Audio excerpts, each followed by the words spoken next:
नमस्ते दोस्तों, मैं मौर्यवर्षा आपके अपने YouTube चैनल पर स्वागत करती हूँ। आज हम नेट के पाठ्यक्रम में जो अंतिम इकाई है 10वीं इकाई, उसमें एक संस्मरण रखा गया है श्री रामवक्ष बेनीपुरी का माटी के मूर्ति।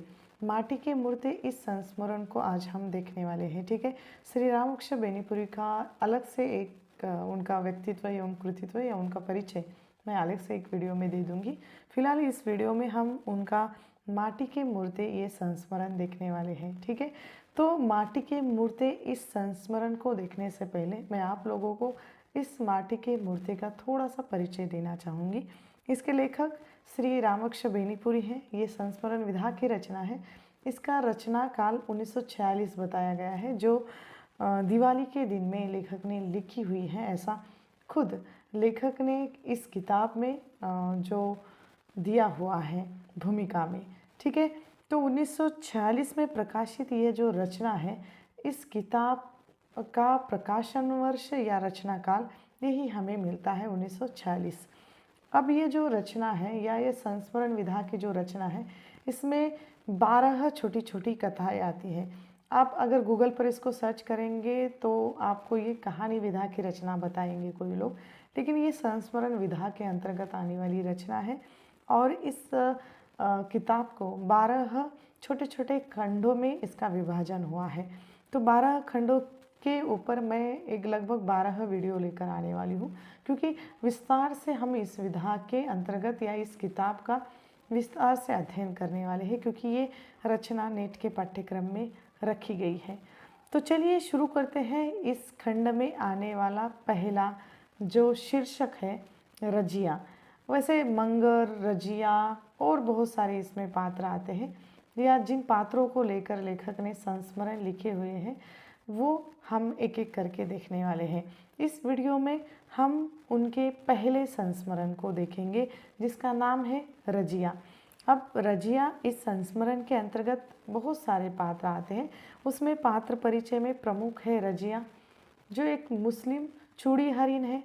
मैं शैली में लिखा हुआ ये संस्मरण है। संस्मरण यह विधा पूर्णतः यादों पर लिखी जाती है, तो उनके यादों में बसी हुई ये जो रजिया है, उन रजिया के चरित्रों लेकर ये संस्मरण यहाँ उपस्थित होता है। मैं और उसको ही लेखक हम कह सकते हैं, या उस रजिया इस संस्मरण में आया हुआ नेता यह भी हम कह सकते हैं। हसन एक पात्र है जो रजिया का पति है, जो प्रत्यक्ष रूप से इस संस्मरण में उपस्थित नहीं होता, लेकिन एक जगह पर एक घटना में वह आ जाता है। रजिया की माँ है, लेखक की मौसी, भोजी, इस तरह कुछ अप्रत्यक्ष पात्र भी इस संस्मरण में आते हैं। अब इस संस्मरण का जो विषय है या इसकी विषय वस्तु है, इसको हम देखेंगे। इस संस्मरण में एक अव्यक्त प्रेम की संवेदना का चित्रण यहाँ पर लेखक ने किया हुआ है। एक मुसलमान नारी की कथा या उस मुसलमान नारी की जीवनी भी हम इस संस्मरण में देखते हैं। एक चूड़ीहारिन की कथा जो घर घर जाकर चूड़ियाँ पहनाने का काम करती है, यह भी हम इस संस्मरण में देखते हैं। रक्तहीन संबंधों का चित्रण है इसमें। भावनाएं हैं, मानवीय भावनाएं जो एक दूसरे के साथ जुड़ जाती है, उसका कोई रिश्ता नहीं होता या कोई नाम भी नहीं होता। उन भावनाओं को यहाँ पर इस संस्मरण में हम पढ़ पाते हैं। ठीक है, अब इस संस्मरण की जो कथा है या इस संस्मरण को हम सीधे रूप से उसकी जो कथा वस्तु है उसको हम देखेंगे। यह एक रजिया की कथा है। हम जानते हैं रजिया नामक एक लड़की है, जिसके बचपन से लेकर लेखक ने कथा बताई हुई है, जो बचपन में अपनी एक लेखक के घर अपनी माँ के साथ चूड़ियाँ पहनाने के लिए आती थी। मतलब लेखक जब छोटे थे, रजिया भी बहुत छोटी थी, तब रजिया अपनी माँ के साथ लेखक की माँ को चूड़ियाँ पहनाने के लिए आती थी, अर्थात वो चूड़ीहारिन थी।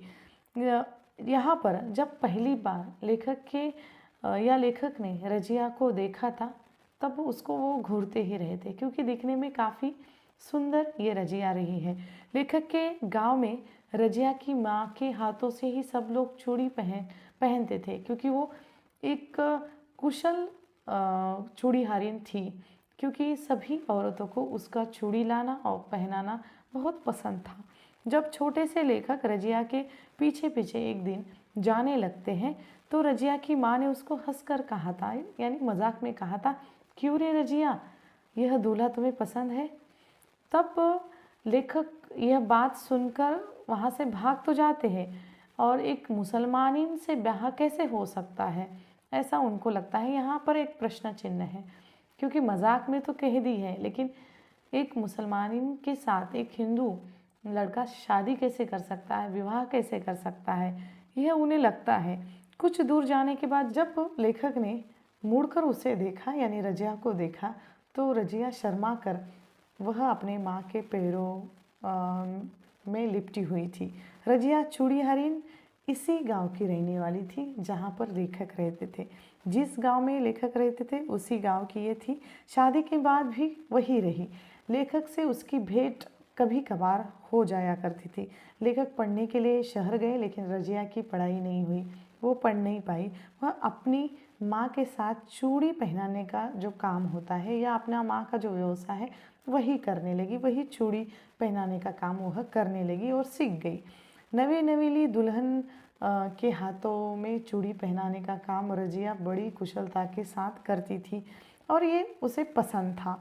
लेखक और उसकी भेंट जब कभी होती तब उसमें अजीब सा एक परिवर्तन आता जा रहा था। जैसे जैसे लेखक भी बड़े होते जा रहे थे वैसे वैसे रजिया भी बड़ी होती जा रही थी। लेखक ने जवान उम्र की जो पहली भेंट रजिया से कब हुई, और रजिया जब उनके पास दौड़कर आई हुई थी, दौड़कर पास आती है और अजीब अजीब प्रश्न लेखक को पूछने लगती है, जैसे शहर के बारे में, गांव की या शहरों की स्त्रियों के बारे में या चूड़ियों के बारे में पूछती है आदि। कुछ दिनों के बाद जब लेखक की भेंट उनसे हुई तब वो लेखक के निकट आने से पहले इधर उधर देखती है और उनको कोई देख तो नहीं रहा, ये सब वो उसका अंदाज़ा लेती है। फिर लेखक के पास आती है। शायद उसे लोगों की नज़रों का डर हो। शायद गांव में ऐसी बातें होती है, एक लड़का और एक लड़की, एक मुसलमानी और एक हिंदू लड़का अगर एक दूसरे से बात कर रहे हैं, एक दूसरे से मिल रहे हैं, तो लोगों की नज़रें वहाँ पर ठहरना एक सहज बात है। लेकिन सहजता से जब ये रजिया को लगता है तो रजिया कहती कि मेरी वजह से लेखक पर कोई उंगली न उठाए। इस वजह से वह परिस्थिति का अंदाज़ा लगाकर उनसे मिलती है, चौकन्नी सी होकर बात करती है। जब लेखक की भोजी उनको चिढ़ाती है तो उसके गाल जैसे शर्म के मारे या लज्जा के मारे लाल होते हैं। अब रजिया जवान हो गई थी, तब उसको उसका अपना अलग सा अस्तित्व था। वह पहले माँ की छाया में लेखक के घर आती थी, चूड़ी पहनाने का काम करती थी। आज ऐसा नहीं था, अब वो चूड़ियाँ खुद पहनती है, खुद पहनाती है। कितने ही लोग तमाशा देखने नज़र आते हैं, ऐसा लेखक ने कहा है।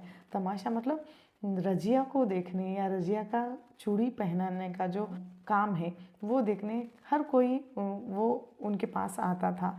अब वो चूड़ी पहनाती है और जिस पत्नियों को वो चूड़ी पहनाते हैं उनके पतिदेव भी चोरी छुपे ये रजिया का काम देखते हैं कि रजिया किस तरह चूड़ी पहनाने का काम करती है, और सब उसको निहारते रहते थे। रजिया को भी इस काम में बहुत आनंद आता था। रजिया भी हंसी मजाक में अच्छी अच्छी चूड़ियाँ जो नवी नवेली दुल्हनों को या पत्नियों को पहनाती थी और हंसती थी, हंसाती थी। रजिया अपने पेशे में एक तरह से निपुण हो गई थी। चूड़ीहरीन के पेशे में रंग बिरंगी चूड़ियाँ के अलावा उसे पहनाने का हुनर भी चाहिए, ऐसा लेखक ने कहा हुआ है। जब तक हुनर नहीं है और उसमें रस भी होना बहुत ज़रूरी है।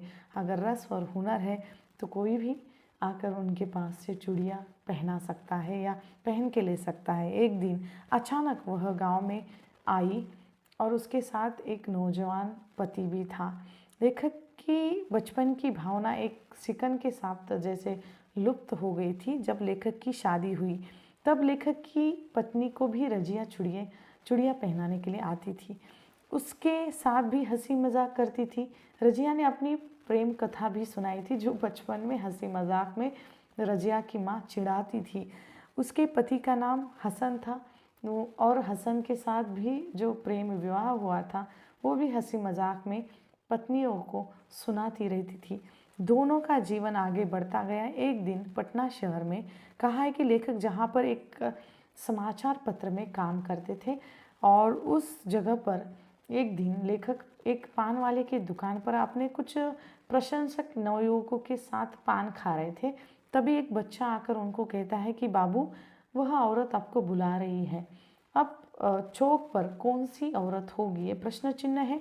यह सोचकर लेखक को थोड़ा बहुत गुस्सा आता है, पर जब पान खाकर सब लोग इधर उधर चले जाते हैं तो रास्ते पर, जिस रास्ते की ओर उस बच्चे ने इशारा किया था, उस रास्ते की ओर लेखक मुड़ जाते हैं और उस रास्ते पर आगे चले जाने के बाद उनको नज़र आता है एक स्त्री, और उनको नज़र आती है एक स्त्री और वह है रजिया, जिसने आते ही सलाम मालिक कहा। और सलाम मालिक कहते हुए लेखक ने उसे पटना शहर में आने का कारण पूछा। उसने कहा, ज़माना बदल गया है और दुल्हनों को नए नए मिजाज की चूड़ियाँ चाहिए। अब लोग भी बदल गए हैं, नई नई चीज़ें खरीदनी पड़ती है। आप यही रहते हैं ऐसा मैंने सुना था और सुनकर आपसे मिलने में आ गई। लेखक कहते हैं कि रजिया पहले वाली नहीं रही थी, लेकिन उसकी हंसी वही थी। लेखक ने इधर उधर की बातें की।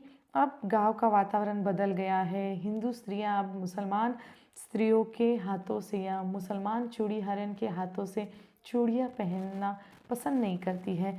लेखक की सिर्फ पत्नी ही उस गांव में रजिया के हाथों से चूड़ियाँ पहनती है और पहन कर लेती है, ऐसा उस रजिया ने लेखक से बता दिया है। अब यहाँ पर हम देख सकते हैं कि जो वातावरण है, परिवेश है, क्योंकि तत्कालीन समय में लेखक भी जन आंदोलन में महात्मा गांधी जी के साथ जुड़ गए थे, तो बहुत सारे आंदोलनों में उन्होंने हिस्सा लिया, जेल भी जाकर आ गए। तो इस स्थिति में जो देश का माहौल भी बहुत जातिवादी धर्मवादी बन गया था, ऐसे माहौल में एक मुसलमान स्त्री जो चूड़ी हरिन है, उसके हाथों से चूड़ियाँ पहनना भी स्त्रियाँ पसंद नहीं कर रही थी। लेकिन लेखक जो देशभक्त समाज सुधारक थे, तो उनकी पत्नी भी एक मुसलमान स्त्रियों के हाथों से चूड़ी पहनाकर लेती थी, ये बहुत बड़ी बात है। दूसरे दिन वह उसी स्थल पर चूड़ियाँ लेकर आ गई और पत्नी को देने के लिए लेखक से कहा। जब लेखक ने कहा कि तुम तो जाती होगा, तुम ही दे देती, लेकिन वो कहती है कि पति के हाथों से पत्नी को चूड़ियाँ पहनना बहुत अच्छा लगता है।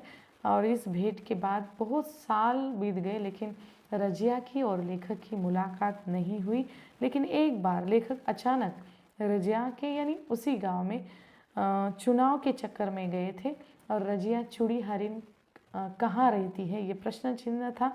ऐसा किसी से पूछ भी नहीं सकते थे, क्योंकि एक नेता जो आया हुआ है, जिसकी स्वागत की सारी तैयारी की गई है और बहुत सारे लोग इकट्ठा हो गए हैं, अगर वो किसी एक मामूली चूड़ी हरिन, मुसलमान चूड़ी हरिन के बारे में पूछ रहा है तो ये अच्छा नहीं होगा। इस कारण इन्होंने नहीं पूछा। अब लेखक नेता बन गए थे, सो जय जयकार हो रही थी। लेखक का अंतर्मन कुछ कह रहा था और दिमाग कुछ और कह रहा था। अचानक रजिया जैसे ही एक बच्ची लेखक के पास आ जाती है और एक बार तो लेखक को बचपन की रजिया ही लगी। अचानक उनको लगा कि ये रजिया ही है। बाद में पता चला कि रजिया की वह पोती है। रजिया अब दादी बन चुकी थी। वह बच्ची लेखक का हाथ खींचती हुई घर की तरफ ले जा रही थी। रजिया को 3 बेटे थे। बड़ा बेटा कलकत्ता में कमाता है, मझला पुश्तैनी पेशे में है, छोटा शहर में पढ़ रहा था। यह बड़े बेटे की जो बेटी थी, जो हूबहू रजिया जैसी दिखती थी। दादा पर सभी पोते गए थे और दादी का चेहरा पोतियों ने ले लिया था। जब घर पहुंचकर बच्ची ने आवाज़ दी और दादी मालिक दादा आ गए हैं, रजिया बाहर नहीं आ सकी क्योंकि वह बीमार थी और मैले कुचले कपड़े पहनकर अपने मालिक के सामने कैसे जाए। विमान से आने वाले नेता रजिया के घर तक आएंगे, ये विश्वास नहीं था। जब आ रहे हैं ऐसा सुना जब रजिया ने, तब बहू को मांगकर उसने अपने कपड़े बदलवा लिए थे और दोनों पतियों का सहारा लेकर वो रजिया को वो आंगन में लाते हैं। और आंगन में आते हैं, उसका जैसे शरीर सूख गया है, निढाल सी हो गई है, दुबली पतली जो रजिया सूखी सूखी फिर भी लेखक या उस नेता से मिलती है और मिलते ही मालिक सलाम कहना नहीं भूलती और उसके चेहरे पर मुस्कान छा जाती है, जिस कारण चेहरे पर पड़ी झुर्रियाँ कहीं गायब हो जाती है। ऐसा यहाँ पर लेखक ने अपने यादों के झरोखे से लिखा हुआ है। तो ये जो संस्मरण है लेखक श्री रामकृष्ण बेनीपुरी ने रजिया चूड़ी हरिन के नाम पर लिखा हुआ है। तो वास्तव में ऐसा लेखक की यादों में बसा हुआ ये रजिया का चरित्र है। तो यहाँ पर ये रजिया का चरित्र समाप्त हो जाता है।